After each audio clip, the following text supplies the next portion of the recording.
عارف رومی رحمۃ اللہ علیہ فرماتے ہیں کہ مثال دینے کے لیے بات سمجھاتے ہیں. فرماتے ہیں ایک شخص جنگل میں لکڑیاں کاٹنے جایا کرتا تھا تو شیر سے دوستی ہو گئی, یعنی ڈائریکٹ بادشاہ سے دوستی ہو گئی. اور بادشاہ بھی وہ جو جنگل کا بادشاہ ہے, جنگل کے بادشاہ سے دوستی ہو گئی. اب وہ لکڑہارا غریب آدمی تھا, لکڑیاں تو کاٹنی ہوتی تھی.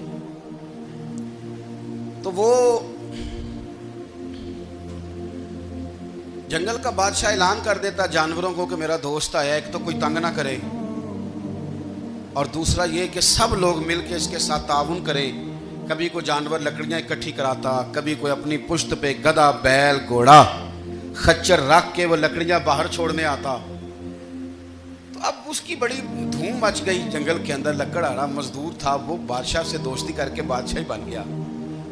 وہ گھر آ کے نا بیوی کو اکثر بتاتا کہ میرا ایک دوست ہے, میں جاتا ہوں تو ساری پہلے ہی مخلوق کھڑی ہوتی ہے میرے استقبال کے لیے. دوستی جو بڑے سے ہو گئی ہے.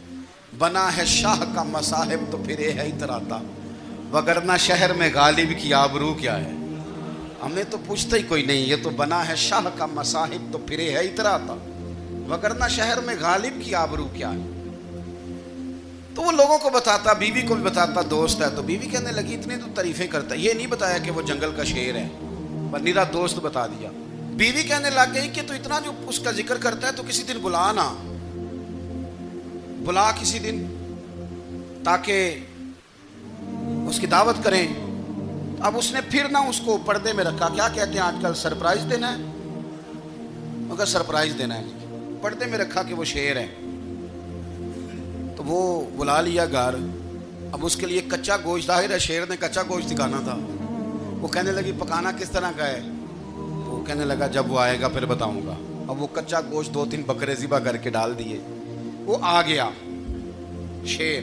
عارف رومی کہتے ہیں جب وہ آیا نا تو اس کی بیوی نے دیکھا تو اس نے ایک سخت جملہ کہہ دیا. کہنے لگی اوہو, میں سمجھی تھی پتہ نہیں کون ہے, اس طرح کے درندے تیرے یار ہیں, کتے بلے دوست بنائے ہوئے ہیں, یہ کیا بات ہوئی. خیر وہ شیر نے سن لیا, گوشت کھایا, وہ چلا گیا. اگلے دن لکڑہارا لکڑیاں کاٹنے گیا تو شیر نے ملاقات کرتے ہی لکڑہارے سے کہا کہ یہ نا کلاڑی اٹھا اور میری پشت پہ نا ایک زخم کر دے.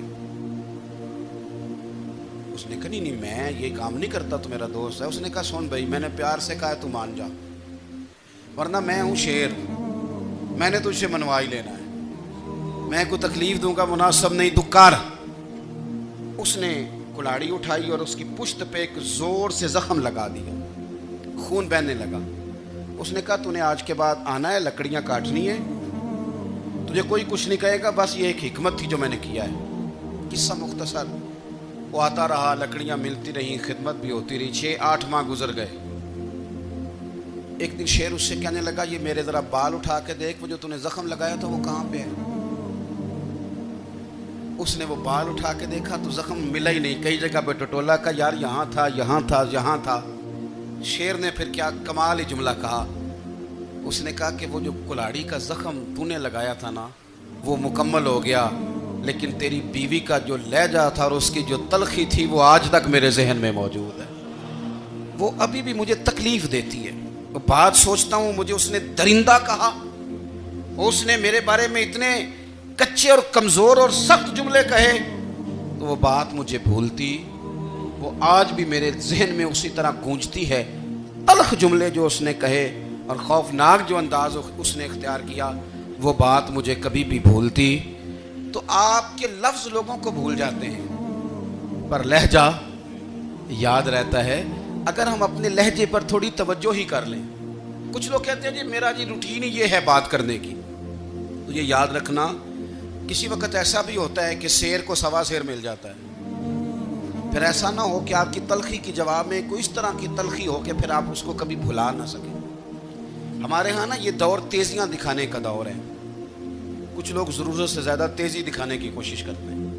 ان بیچاروں کا کبھی کبھی اتنا سخت نقصان ہوتا ہے کہ ان کو ان سے بھی کئی گنا تیز بندہ مل جاتا ہے.